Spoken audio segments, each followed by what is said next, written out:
Hello friends, हम Kangen water और medical conditions पे आज बात कर रहे हैं।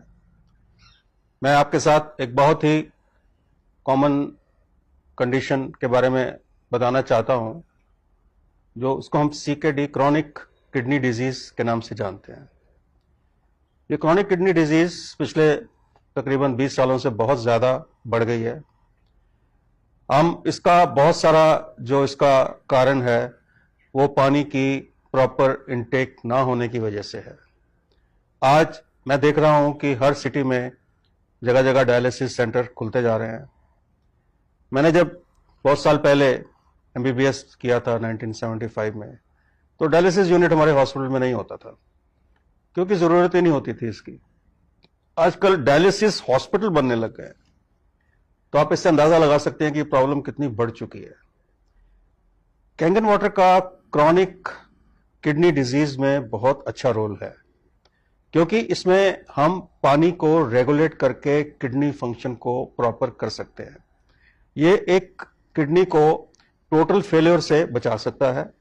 अगर ठीक टाइम पे इंटरवेंशन की जाए तो ये आपको आने वाले जो कॉम्प्लिकेशंस हैं, जिसमें कि kidney failure, complete kidney failure, uraemia, pre uraemic condition से ये आपको बाहर निकाल सकता है।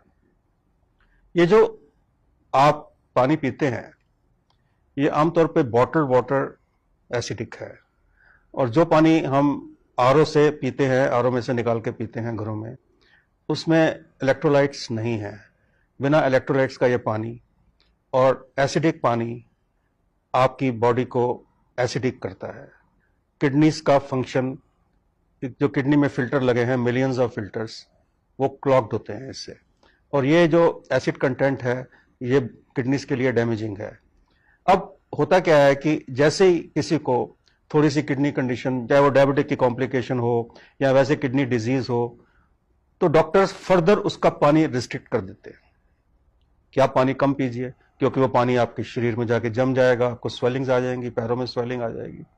तो पानी और कम करने से जो किडनी का फिल्ट्रेशन रेट है वो हाइड्रोस्टैटिक प्रेशर ना मिलने से और भी कम हो जाता है। सो एक सिचुएशन वो बहुत ही विशियस सर्कल में एक पेशेंट कैद हो जाता है और किडनी फेलियर की तरफ चल पड़ता है। कैंगन वाटर से क्या होता है कि हम उसको पूरे ब्लड को अल्कलाइन करते हैं। अल्कलाइन ब्लड हो जाता है जब आप 8.5 9.5 का पानी पीते हैं। तो उसके करने से जो एसिडिक रिएक्शन है जो किडनीज में आमतौर पे देखा जाता है, वो बहुत ही रेगुलेट होता है। और इस रेगुलेशन से आप देखेंगे कि आपकी यूरिन आउटपुट, हमने सिर्फ एक ही चीज देखनी होती है कि आपकी टोटली पेशाब बंद तो नहीं हो गया। अगर टोटली पेशाब बंद नहीं हो गया और पेशाब आ रहा है तो आप सिचुएशन में बहुत कुछ कर सकते हैं।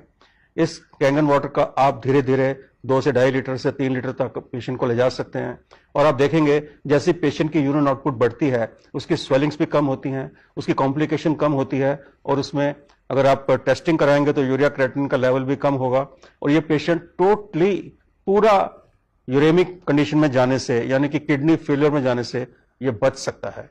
ये सब चीजें बहुत सारे जर्नल्स में छपी हैं, बहुत जगह डॉक्यूमेंटेड है, और हमारा अपना पर्सनल एक्सपीरियंस है। मैं डायलिसिस यूनिट्स में जाके मैंने विजिट किया और वहां पे लोगों को इस पे डाला जो कि टोटली, जिनकी किडनीज टोटली यूरिन बंद नहीं हो गया था, they were not in uraemia, they were in pre uraemic condition, और they were in the chronic kidney disease. So उससे हमने ये देखा कि आप उस पेशेंट को टाइड ओवर कर सकते हैं, आप इस पानी से उसकी किडनी को बचा सकते हैं। So thank you very much for listening to this information. This is very useful for the kidney patients. Thank you.